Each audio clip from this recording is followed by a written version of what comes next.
أهلا البنات، معاكم سمسومة. مرحبا بكم كامل، إن شاء الله تكونوا بخير وانتم تشاهدوا في هذا الفيديو. نرحب بالناس اللي تشوف فيا وتشجع فيا ونقول لكم ربي يحفظكم إن شاء الله. في بداية الفيديو حبيت نعرفكم بقناتي اللي هي خاصة بالطبخ، روتين حياة ونحاول في كل فيديو انه يكون فيه تحفيز وطاقة ايجابية وتخرجوا مستفادين ولو بالقليل. اليوم نشارك معاكم روتين صباحي تحفيزي. بديت لكم بالزرزق والماء، هذا الهول كما نقول قعدتي ديما متجمعين فيه، وهذه هي القعده وين نقعدوا. درت له الرغوه تاع ايزيس هكذا باش يخرج لي يبرق. وغير نقيته مسحته مليح كيما تعرفوا البنات. شوفوا انا لو كان ما نديرلوش رغوه تاع ايزيس ما يخرج ليش مليح، مش عارفه علاه. هاد كيما نقول فايونس ولا دونتوسول شويه ماشي لي، مش عارفه علاه. لو كان مثلا لو كان نمسح غير بالنشاف وذاك ما يجينيش مليح. المهم البنات، ومن بعدها رحت للطابل تاع لاتيلي، درت نحيت الغبره وكما راكم تشوفوا لونها اكحل. تعبتني نمسحها منا ندور منا نلقاها خلاص تغبرت كامل. اليوم البنات حبيت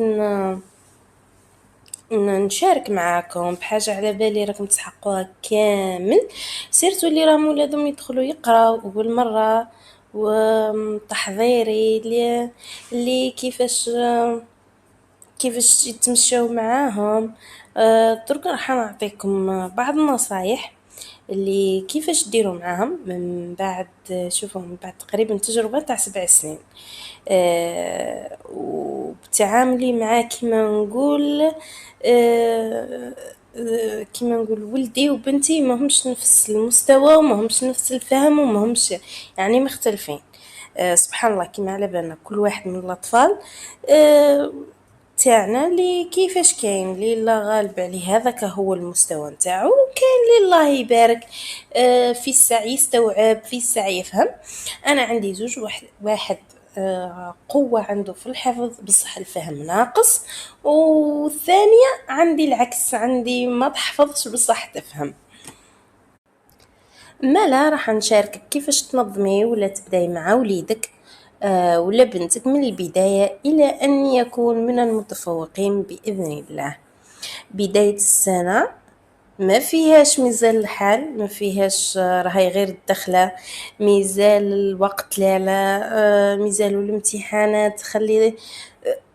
تخلي الضغط عليك ومع على بالك مع كبر البرنامج. لو كان ما تبدايش من الاول وتنضبطي معاه وتنظمي امورك معاه فرح تكون مشكلة كبيرة البنات.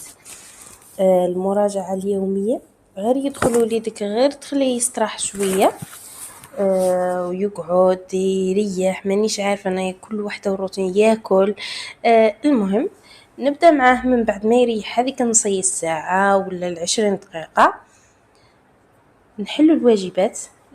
كيما مثلا الابتدائي تقريبا يومي عندهم الأنشطة، سواء في العربية سواء في العربية سواء في الرياضيات، وما ننساوش الإنجليزية اللي زادوها لهم والفرنسية ثاني. فديما نبدأ معهم بالواجبات نتاعهم، ومن بعد الواجبات غير نكملوا. نحاول اني نحدد الوقت، البنات ما تخليش الوقت مفتوح.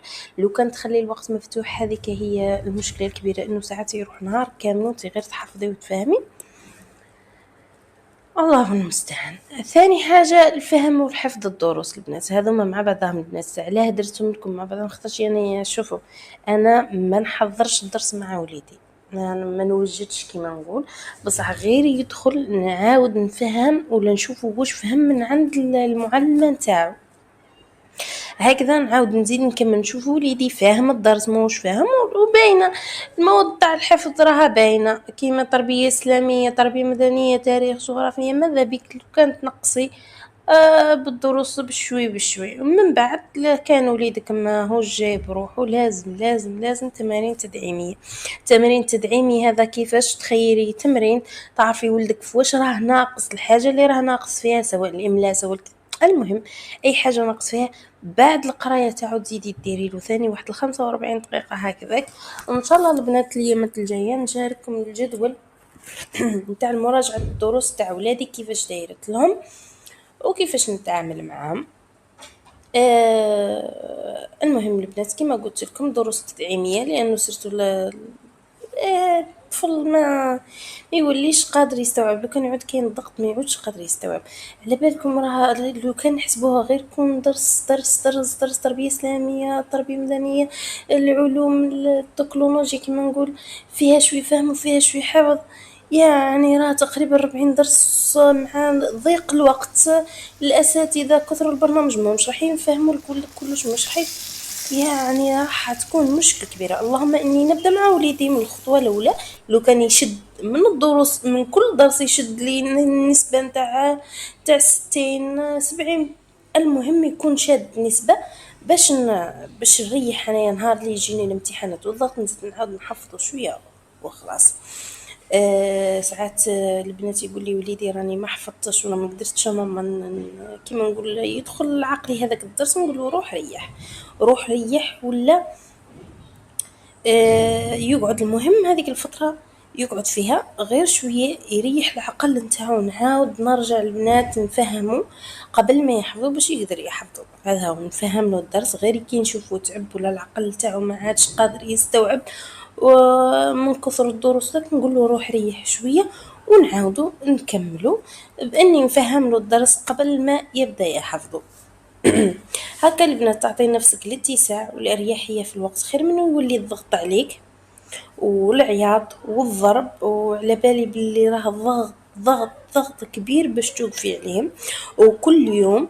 والله المستعان اذا كانوا 3 ولاد يحتاجوا يعني وقت كبير، بصح هذا الوقت اللي يلزم حنايا نوقفوا عليهم، واجبك كأم انك توقفي عليهم، وبين قوسين مأجورين بإذن الله. يعني احتسبي النية عند الله يا البنات بأنك تكوني حتى لو كانت تجاهدي مع ولادك ودك راكي مأجورة بإذن الله.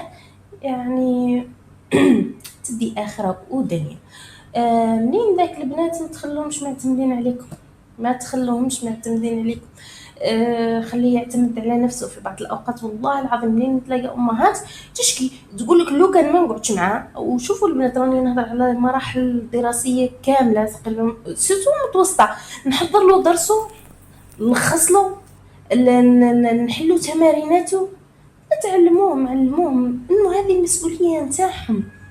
انا شوفوا البنات من 3 ابتدائي نبدا نعطيه انه يبدا يحفظ وحده، يبدا يراجع وحده، نشد غير عليه، نحاول اني نزير عليه على قد ما نقدر. هكذا وهكذا البنات حتى يوالفوا، حتى مش حتى انه يكون في المتوسط هنا نراجع له ونحفظ له ياسر.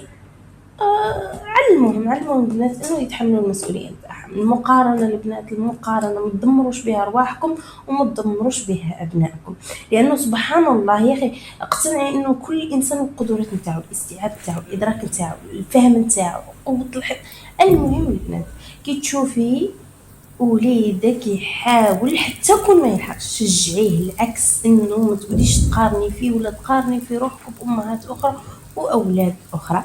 هنا البنات شاركت معاكم في العشيه خلاص بعد ما كملت الميناج تاعي وشتو الفطور تاعي. درت غير هذوك شغل كانوا بالدنجال البنات، واش تقولوا له كرات ولا مانيش عارف. المهم درتهم مع لاصوص، وهنايا رحت عجنت المسمن هذا على العشيه.